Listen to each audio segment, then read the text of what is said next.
Start చేస్తే ఈ లోకంలో సృష్టి అనేది అది మెయిన్ కాన్సెప్ట్. ఈరోజు ప్రేమతోని ఈ జగత్తు మీకు రాని కాడుతున్నారు, వాళ్ళని మీరు గౌరవించాలి.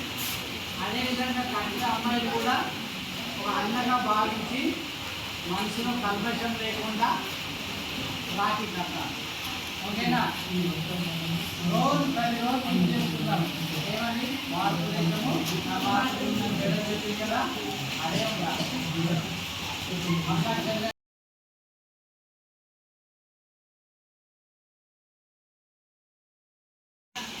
మనకి ఆ రోజు ఎలాగో పాఠశాలకు సెలవు కాబట్టి మనం ఇంటి దగ్గర ఆ పండుగ జరుపుకుంటున్నాం కాబట్టి ముందుగానే మనం విద్యార్థులం అందరం ఇక్కడ కలిసి ఈ రక్షాబంధన్ జరుపుకుంటున్నాం.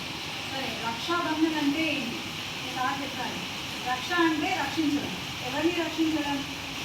ఇప్పుడు మీరు అమ్మాయిలు అబ్బాయిలకి రాజ్యం కడుతున్నారు, అన్న తమ్ముడు లేదా నాన్న కదా.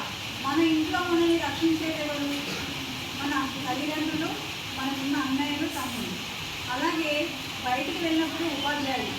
ఎక్కడైనా మనకి ఏదైనా సమస్య ఉన్నప్పుడు, స్కూల్లో ఏదైనా సమస్య వచ్చినప్పుడు ఉపాధ్యాయులు రక్షిస్తారు. అలాగే మనం మన దేశాన్ని కూడా రక్షించాలి. రోజు పొద్దున్నే మీరు చదువుతారు కదా, ప్రతి చదువుతారు కదా, భారతదేశం నా మాతృభూమి, భారతీయులందరూ నా సహోదరులు.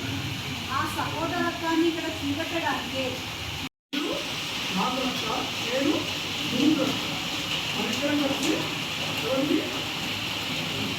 దేశాన్ని